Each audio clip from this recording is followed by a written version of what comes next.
Hi, this is Dave T1963, and I just kind of want to show you how I set my truck up for running these trap lines. First thing I'm going to go into here's my urine and bait bucket. I do have a separate pouch here that has all my lures, all my different baits, all that kind of stuff right here in it. And what I'll do is I mark each set location on my phone with GPS coordinates. I'll put whether it's a DH dirt hole, a flat set, blind set, or whatever. And then I'll also list what kind of trap I use, if I use a stake or a drag, and what bait, what lure, and what urine I use. And so this is the box that I mainly work out of. And as you can see, I've got coyote urine, I've got red fox, and I've got bobcat urine. Then this pail right here is the actual pail I'll take with me. So let's say I'm going to a dirt hole set that I use my homemade bait on. I'll take this, I'll throw this in the bucket, I'll take my coyote urine, and I'll take whatever lure and I'll throw it in this bucket. One of the other things that I have in here is I've got a little cup holder on the side where I've got a butter knife and a couple paint stirrers, and this allows me to get the bait down in the hole. Okay, this here, the butter knife, I use to apply lure, and I'll rub it around the hole or put it on a rock or a stick or whatever. And then I've also got a little cup in here with some sheep wool. So like I said, what I'll do is, and rubber gloves, because I always change gloves whenever I'm handling the bait and lure. I don't want to do it with my normal trapping gloves. So that's my bait kit. That's how I manage all my baits and lures. Of course, I always carry my drill with my auger in it. It's right here, always ready. Let me get you around here so I can show you this. I've got a bucket of dry sand here that I use. This comes out of the Red River. It's very porous, so I'll put this in the bottom of my beds because it really is easy to bed a trap in this stuff. And if it does rain, I can also, it very easily, make sure I still got you in focus, it very easily will drain the water out of there real quickly. I also have a bucket here full of dried peat moss, which is what I bed my trap on. And I showed that in other videos. Here's my main bag that I carry when I'm going out there. I've got a MB 550 set up ready to go. These are my pan covers. What I do is I take 6-inch attic insulation and I cut it into these squares, and this will give me 3 or 4 what I call underalls. You put them under the pan on the trap to keep the dirt from getting under it. It takes me 5 minutes to cut up 50 or 60 of these. So I keep this in here. I only need that when I'm setting out a new trap. Most of the time when you're doing a remake, the old one's there. I got my sifter. This is what I call my detail brush. It's a little painter's brush, and I use this to expose my pan and work around my pan and stuff when I'm setting my traps. I keep 1 small tub of peat moss along with some regular table salt. The salt will keep the set from freezing over. Here's a little container of the river sand. I carry this with me to bed the trap with. Most of the time I'm working right out of my truck, but there are times where I have to walk in a little bit. I've got my kneeling cloth. I've showed this in other videos. I always use this. The reason why I'm so scent conscious is because I work around a lot of cattle and they'll step on this trap, so I might have to work the set 3 or 4 or 5 times a week.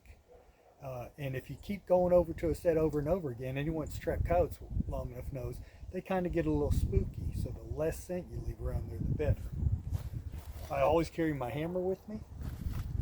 I carry a whisk broom. This is to clear out the trails and the dust in a set, especially a trail of blind set. I carry 1 extra stake with me.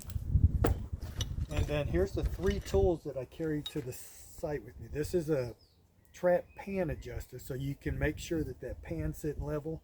A lot of times after you, especially with the coyotes, they'll bang a trap up pretty good and they'll get that pan tilted up a little bit. This tool will help you get it set right back. If you need to pull a trap, these are my swivel pliers, and they just open and close those J hooks on the swivel, so I can take a trap off or put a drag on a trap or whatever I need to do out in the field. And the same thing with these Finch pliers. You could actually do away with both these tools and just carry this, because you can open the swivels with that. You can kind of bend your your pans with this and stuff. So this is a tool I always carry. I carry a screwdriver. What this is for is a lot of times mud, dirt, or even wax will get caught down in these super stakes. So I take this to clean those super stakes out. Always have that with me. I carry small scissors so I can take grass and cut it up and blend in a trail set with some of the native vegetation, so it's not just bare dirt. On the outside, I carry 3 little wire brushes. These are primarily used to clean a trap after a catch, make sure I get all the blood, dirt, hair, and stuff off of the trap. If it's too soiled, then I'll remove the trap and put another in. Some of the other things that I carry, I always carry a garden rake. This helps me to really get rid of that, especially when they build a dome around the, when you have a catch, the cat's get over here and I'll show you a few other things I got in here. I carry a sharpshooter shovel. This is to dig some of those trench sets, and I'll show you that tomorrow. I was going to go out today, but it looks like rain. I also have a catch bowl to release anything that I don't want to take off the property. Dogs, domestic dogs. And then right here, I have a box, the blue box right here. That's where I'll throw the animals in as I take them off the line. I just like to keep a lid on it to keep the flies and stuff down, and it keeps the blood contained to that container. And then right here is my trap box. I've got some various trapping tools. I've got my driver. I only need this when I'm putting in new sets. If I'm working a new trap line, I'll keep this on the back of the tailgate.